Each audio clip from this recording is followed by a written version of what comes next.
Hi everyone, I'm Dan from JazzComposersPresent.com, an online space where composers, musicians, and listeners come together to celebrate the music we love. I'm here today with Andy Farber, composer, arranger, conductor, and saxophonist. Andy teaches composition and arranging at the Juilliard School and Purchase College and is director of the BMI Jazz Workshop. Andy is here to talk to us about finding inspiration. Thank you, Dan. Sometimes as composers, we find inspiration anywhere. You could be walking down the street or driving in the car and a melody pops into your head. And then theoretically, you're going to remember this later when it's time to write it down. Or sometimes you wake up in the middle of the night thinking about new melodies. And sometimes they come from pieces that you've written, or you could be noodling around on your instrument, a saxophone, a trumpet, a piano. And in some cases, you borrow ideas from other people's music, sometimes music that is part of our jazz continuum, or occasionally from without, whether it be world music or classical music or some kind of popular music. And in the case of a new composition of mine called Feet and Frames, I drew inspiration from film and television scores, particularly those that I grew up listening to in films and television in the 1970s and 80s. And Feet and Frames is featured on my new recording called Early Blue Evening, which has just been released on Artist Share. And in the case of Feet and Frames, I have a motive, or I should say a few different ideas taken from a note cell that was inspired a little bit by music from one of my favorite television shows of the old days, Star Trek. And in those days, they used to have a few new scores every season, and then they would be edited throughout the other episodes of the season, including library cues that they could pick up and edit into the new shows. So you would hear a lot of the leitmotifs for the different characters repeated many times throughout a season's episode. And after 45, 50, 55 years of watching reruns, that stuff becomes embedded as part of your DNA.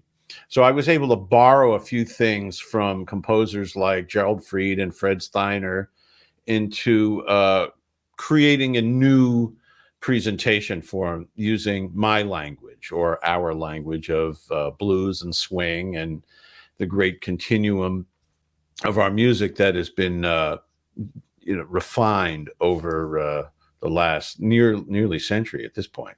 So I'd like to tell you about the first 6 notes. It's not exactly a motive, but I have these notes that I'll just play the pitches for you now.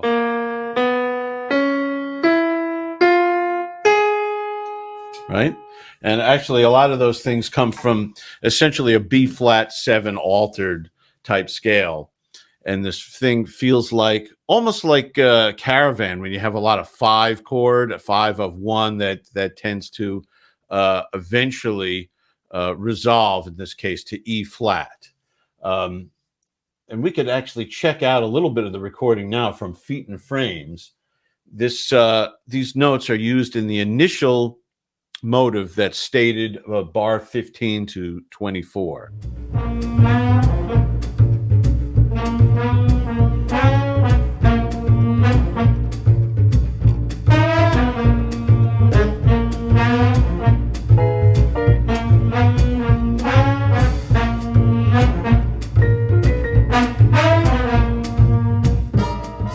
So that main motif kind of comes back and forth, and sometimes it gets twisted around, or sometimes it's played in its entirety, or sometimes segments of it. Sometimes certain intervals are augmented or changed in some way. Sometimes, like I said, the motive could be played backwards or in retrograde, or it could be played upside down, otherwise known as inverted or retrograde inversion. Not necessarily literally. Sometimes they make a few alterations to make it sound better because, we want it to sound good. And it's not a mathematical exercise, but these are some ways that I'm able to extract the most juice out of just this little note cell. And also, I could use harmony as a color to change the way that feels. So sometimes I'll take the melody, but harmonize it in a parallel way. That actually, there's a little bit of that also here, which in the score is letter D through letter F. And we can check out the way the orchestrated version of the main motif comes in.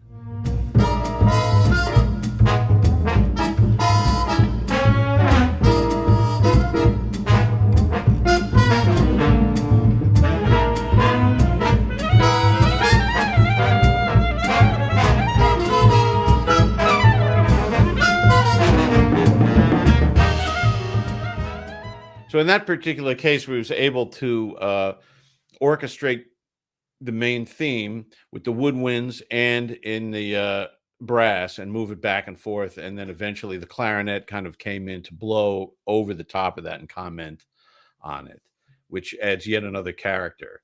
And I like to bring in elements that are improvised just to have a certain spontaneity to the music at the same time that there are things that are very well planned to balance out the written material and the improvised material. Another bit of inspiration on this also that comes from film and television is a blowing form. And this isn't really a tune per se, right? So a lot of times we'll write a tune that's a blues or maybe has a 32 bar form like an AABA kind of form. And then solos may be played over the form. That's pretty typical, right? But sometimes I ask myself, what's next? And just write a segment, and then the next thing that happens may be just developed from the motive and doesn't have to conform to a predetermined form like a standard tune. When we get to some of the solos, I do end up lapsing into a particular form for the soloist to improvise over. And in this case, some of the solo forms are inspired by a form that I stole really from Henry Mancini. And I could tell that Mancini at least used this particular minor form twice. Once in the famous main title music for the Pink Panther series that was also used in the cartoon, but also I found that he used it going back to a television series in the 50s called Peter Gunn, which was, by the way, a great recording called The Music of Peter Gunn, which was big band plus a French horn section. And there was a piece in there, I think, called Session at Pete's Pad, a cue from that show that used this same blowing form, which I use a few times. Well, in the condensed score, it would be at letter K the first time, but that comes up a few times for the different soloists.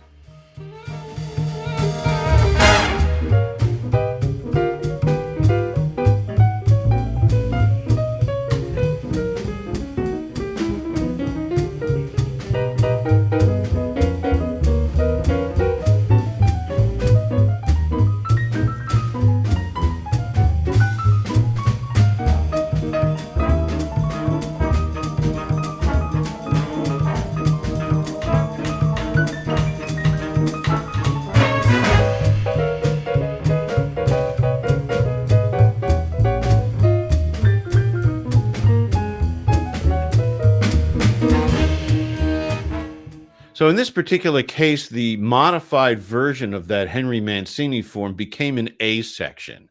And then the bridge section of the solo ends up being an interlude that is used several times within this piece, Feet and Frames.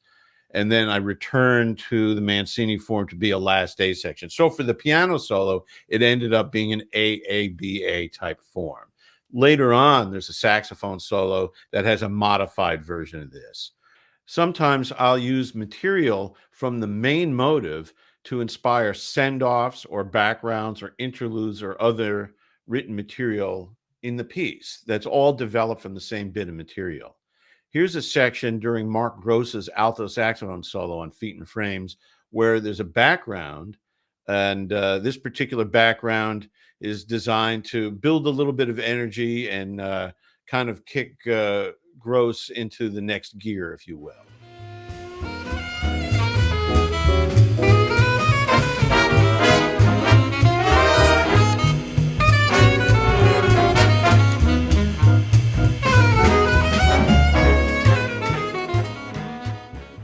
So that was all based on the main motive, and it was orchestrated in such a way that it didn't cover up the solo, but kind of supported it a little bit and also built the energy along the way. It wasn't new material. It was all stuff harvested from the main theme, the main motive, and I try to extract the most juice out of the least amount of material for the piece.